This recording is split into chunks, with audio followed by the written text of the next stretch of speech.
灣涌係一個歷史悠久、極具特色嘅村落。喺呢度咧，仍然保留住例如棚屋啦、古炮台、舊碼頭啦，同埋一啲嘅生活部落嘅地方。隨住港鐵嘅延伸，呢度嘅旅遊潛力咧將會被釋放，所以我哋認為我哋需要未雨綢繆，去幫馬灣涌既保留原有嘅風貌同埋社區活力嘅同時咧，將呢度發展成為一個具深度同埋文化特色嘅旅遊目的地。所以我哋引入智慧旅遊嘅概念，利用互動平台，將呢度嘅文化旅遊資源同埋故事重新整理呈現。透過科技，我哋可以更加淋漓盡致咁展現馬灣涌嘅魅力。等人可以喺透過個網站嗰度發掘呢度嘅歷史，聆聽村民嘅故事，發掘沿岸嘅生態同埋文化，進而喺虛擬同埋實際之間建立新嘅聯繫。而呢個互動地圖咧，唔純粹係一個資訊嘅平台，佢更加係一個共創嘅機會，等村民啦、旅客同埋我哋嘅青年大使一齊去分享同埋連結。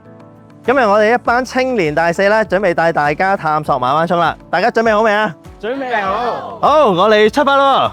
耶！呢度就東星樓啦，咁咧就係喺1972年創立啦，咁就有50幾年歷史嘅啦。咁佢哋咧就係採用咗本地嘅食材啦，包括有家禽啊、海鮮啊同埋蔬菜咧都係本地採購嘅。咁東星樓咧就有三寶咧，就係南花蟹啦、豉椒炒蜆啦，同埋燒鵝嘅。東星樓仲有出名嘅東星夜茶座啦，咁就喺夜晚6點啦，到凌晨嘅1點半啦，佢咧就係會賣一啲嘅本地嘅點心啦，包括蝦餃、燒賣咁樣啦。除咗食嘢，嚟到呢度仲可以租單車踩。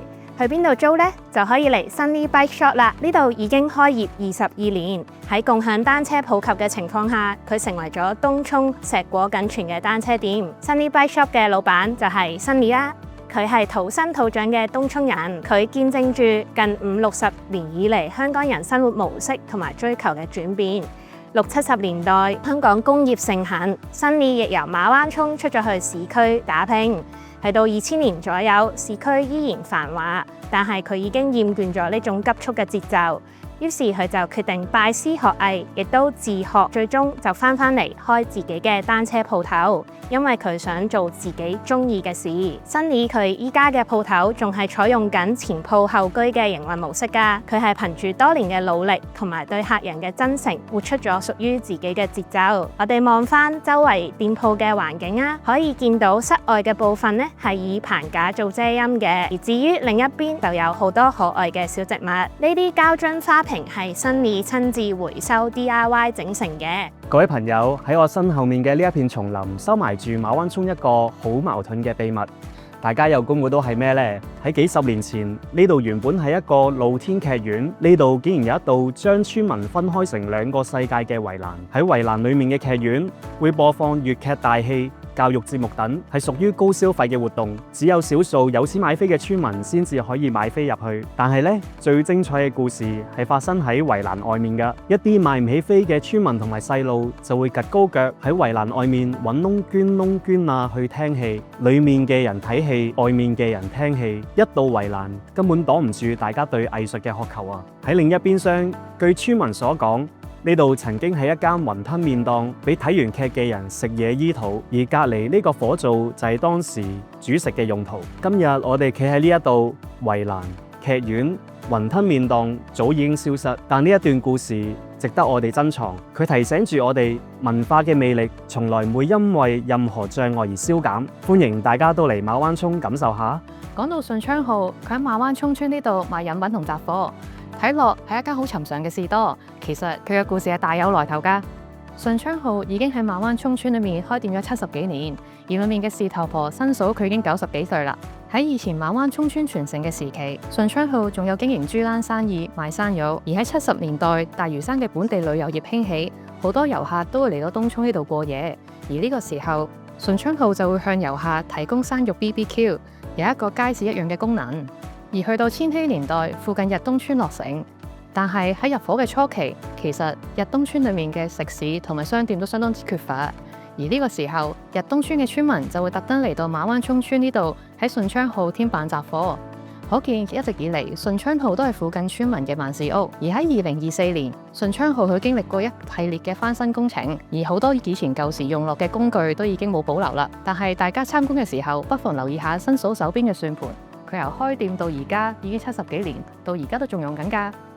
喺順昌號嘅對面有一座咁獨特嘅建築物，大家可以一齊嚟估下，呢度以前究竟係有咩功用㗎？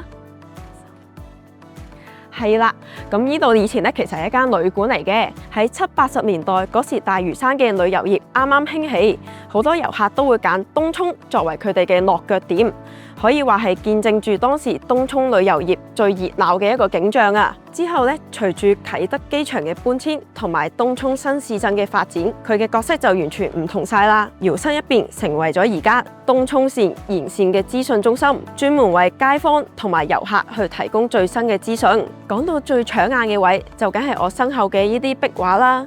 而呢啲壁畫都一啲都唔簡單㗎，佢係由著名嘅藝術家袁永強先生聯同附近一班本地嘅學生一齊創作㗎。佢唔單止係靚之餘啊，更加係代表住大家對東涌未來嘅一個憧憬啊！就係因為有咗呢啲充滿心思嘅創作，本身普普通通嘅一個牆身，即刻都變咗一塊識得講故事嘅社區畫布，充滿咗靈魂同埋溫度啊！順便提提大家，沿路大家都可以見到唔少嘅壁畫，其實都係出自袁永強老師嘅手筆㗎。大家等陣都不妨放慢腳步，好好咁樣欣賞一下。大家可以睇睇咧，呢一間咧係紮根咗喺馬灣涌村超過咗70年嘅冰室啦。以前咧呢間冰室就會賣一啲小食啦、茶果啦，同埋一啲簡單嘅飲品咧為主。咁而家咧佢就會賣埋一啲嘅麵食啦、熟食啦。以前嘅餐牌咧好隨意，由顧客直接問老闆娘究竟有冇呢樣嘢食就可以啦。老闆娘就會直接由雪櫃啦去到攞啲原材料咧去到煮俾顧客食。所以平時大家去開茶餐廳沖一杯奶茶咧，可能30秒就可以。但係咧呢一度咧，老闆娘咧由沖茶嗰一刻開始計，可能咧有5分鐘嘅時間咧，都係煮緊嗰個餐俾你食。呢度咧唔係一個流水作業式嘅茶餐廳啦，只係一間小本經營嘅冰室。嗱，由李芳園咧行幾步路，對面咧大家可以睇到咧係新華酒家啦。新華酒家咧同樣咧係紮根咗超過60年嘅一間酒家啦，而家已經傳承去到第3代咯。另外咧只有大哥同埋二哥咧仍然喺呢間酒家裏面幫手。所以新華酒家只係供應午市嘅時間，而且每日咧海鮮都係限量咁製作，為咗保持菜式嘅品質同埋新鮮度，所以我哋可以見到馬灣涌村咧縱然已經不再繁榮啦，但係我哋仍然可以見到當中嘅老店仍然有佢堅持嘅地方。最後大家都可以睇一睇呢兩間鋪頭咧，佢嘅建築特色其實都有一個共通點，就係佢哋嘅地板咧係用紙皮石鋪成嘅。你可以睇到其實除咗喺馬灣涌村啦，香港好多60年代嘅店鋪咧，大多數都係用呢種地板。紙皮石嘅磚粒比較細，切割嘅工序咧比較簡單，成本亦都比較低，因而咧就吸引咗60年代嘅鋪頭咧，多數都係用呢種紙皮石去到鋪地板。同時啦，店家亦都可以因應紙皮石嘅外貌啦，去到畫一啲咧漂亮嘅圖案喺上面咧，去增加呢個店面嘅吸引力。嗱，食固然之對我嚟講好重要啦，但係其實馬灣涌村都有好多嘢都值得我哋繼續欣賞嘅。等我哋而家交俾下一個青年大使繼續幫我哋介紹啦。Let's go！ 唔該晒 Louis。咁我哋呢度就係以前賣菜嘅榮昌商店。咁我哋路過嘅時候就會見到一幅好搶眼嘅壁畫。唔知大家見到嘅時候第一眼會諗起啲咩呢？呢幅畫嘅創作者係袁先生。喺疫情後期，佢返到呢條佢自細就喺度成長嘅漁村，決定以佢最熟悉嘅主題大海、魚同埋釣魚翁去畫呢幅畫。大家可以睇下，喺上面係日光明亮嘅藍色海洋，而下邊就係一個暗沉嘅深海。喺中間就有呢條巨魚啦，佢介於強烈色彩對比之間，日與夜之間，成為咗呢幅畫作嘅中心主角。可以見到畫作嘅色調係比較冷嘅，原因係因為當時喺疫情之下咧，袁先生嘅手頭上嘅顏料係唔多嘅，但係正正因為呢種限制，創造咗好獨特嘅風格。而袁先生歡迎大家自由咁解讀呢幅畫，例如大家可以留意下喺巨魚嘅上面有個好細小嘅釣魚翁，呢個人細魚大嘅對比，會唔會係銘刻咗呢一條漁村嘅歷史同埋佢自己成長嘅經歷？會唔會係提醒緊我哋人類喺大自然面前究竟有幾咁渺小呢？會唔會係叩問緊我哋人類係咪錯誤咁將自己嘅地位高估咗呢？聽講袁先生好快就會翻嚟為呢幅壁畫保釋啦，大家不妨趁呢個機會親身去感受下，諗下呢幅畫帶俾你嘅又係一個點樣嘅故事。沿路仲有好多值得睇嘅地方，我哋就交俾下一個青年大使啦。東涌蔬菜產銷合作社喺1955年成立，曾經係東涌非常重要嘅貿易據點。以前東涌嘅農民會帶住佢哋自己種嘅蔬菜嚟到呢一度過磅，好似紅蔥、瓜等。合作社收集農作物之後，就會經水路以船將蔬菜運送去堅尼地城嘅批發市場。合作社唔單止係農產品嘅中轉站，60、70年代大嶼山缺乏醫療設施，東涌嘅居民睇醫生只可以等候每星期只係嚟幾日嘅醫療船。一位年輕嘅醫生郭家祥醫生知道村民嘅情況之後，義務過嚟為村民量血壓同埋睇病。當時合作社嘅閣樓位置就借咗俾郭醫生義診。合作社見證住東涌農業社會嘅協作精神，亦都曾經成為社區醫療據點，係村民社區記憶嘅一部分。我哋由合作社行多幾步就嚟到舊地標協豐士多，同埋新隔離就係充滿住壁畫嘅輝師傅髮廊。呢度曾經係社區嘅心臟。喺1950年代，袁老先生經營住呢間士多，佢唔單止係賣雜貨，更係農夫嘅服務站。佢當時設置咗一部剪米機喺士多前面，等啲農夫唔使遠赴元朗都可以將稻穀剪成白米。呢度曾經都係村民嘅情報交流站，但隨住時代嘅變遷，士多喺2010年之後就變身成為髮型屋。為咗喺競爭脫穎而出，店主就邀請咗舊店主嘅仔壁畫藝術家袁永強先生為佢嘅外牆繪畫出美麗嘅壁畫。大家可以睇下佢嗰個壁畫裏邊女子嘅頭髮，其實係線條係特別細緻嘅。因為袁先生認為，既然呢度係一個髮型屋，咁其實就算顏料唔夠，佢都要將呢個髮型畫得係最靚嘅。所以呢間屋其實係見證咗2代人嘅傳承。爸爸去用剪米機去服務社區，而個仔就用畫筆去美化社區。從米香到髮香，呢間屋其實見證咗好多以前嘅嘢，而且都會見證未來嘅轉變。講到承傳，咁就要講到我而家身後嘅馬灣涌舊橋啦。咁呢一條橋咧，就係當馬灣涌村仲係農業同埋漁業咧十分之興盛嘅時候咧，居民非常之依賴呢一條橋嘅。而呢一條石橋咧，其實就係用夯土去建造而成。唔知大家知唔知咩係夯土咧？其實夯土咧就係一啲壓實咗嘅泥土同埋沙石嘅一種嘅建築材料。而呢一條石橋喺當時嘅時候咧，就係連接咗兩邊嘅一啲嘅村落、一啲嘅居民、一啲嘅漁民咧，佢哋捕魚翻嚟啦，或者農民咧需要將啲蔬菜運送到去碼頭嘅位置嘅時候咧，都要經過呢一條橋。但係咧，因為呢一條橋咧日久失修啦，每逢一啲嘅壞嘅天氣啦，或者打風嘅時候咧，其實咧都會令到佢造成一啲嘅損壞，令到橋面咧出現裂紋，成為咧我哋今日見到嘅模樣。佢已經斷開咗2截，亦都停用咗啦。咁雖然呢一條橋啦失去咗佢原本嘅用途，但係其實佢正正就見證住呢一度嘅一個發展，亦都見證咗居民佢哋生活嘅一啲堅毅嘅。唔該晒 ，Hello 大家好，而家我哋身處嘅叫做寶安橋，係於1967年興建而成嘅。咁呢條橋而家已經取代咗舊橋啦，成為咗連接馬灣涌村同埋東涌舊墟嘅重要橋梁。同舊橋唔同嘅係咧，呢條橋係用混凝土興建而成。咁所以係比較穩固，亦都係比較方便嘅。咁另外啦，喺條橋嘅下方嘅河道咧，其實係位於呢個嘅鹹淡水交界，亦都孕育咗好多唔同嘅生態資源。譬如係橋嘅兩邊，我哋可以望到有紅樹林，亦都會有泥灘嘅。咁所以當呢條橋係處於一個嘅潮退嘅情況之下咧，我哋可以望到啦，會有招潮蟹，亦都會有呢個彈塗魚嘅。咁所以大家下次嚟到呢條橋嘅時候，亦都可以留意下呢度嘅生態。咁接住落嚟，我哋會有另一位嘅青年大使同大家介紹生態嘅。咁我哋而家要講嘅就係馬灣涌泥灘啦。唔知大家知唔知道，其實成個大嶼山區總共有4個地方可以揾到泥灘，分別係大澳、貝澳、水口同埋我哋而家企緊嘅馬灣涌。而前邊就係東涌河嘅河口，河水會喺呢度流入大海，而呢個範圍就係我哋嘅馬灣涌泥灘。泥灘嘅形成係由河水同埋海水佢哋攜帶沙石喺度沉積而成嘅。而基層嘅存在就好似一個盾牌咁樣，幫手擋住啲海浪，減低衝擊，令到泥灘可以形成。如果冇咗基層嘅話，咁海水就會直接拍打上岸，沖走啲泥沙，咁就令到泥灘好難形成。好，大家知唔知道我哋而家企緊喺啲乜嘢上面呢？我哋而家企緊喺馬灣涌嘅防波堤。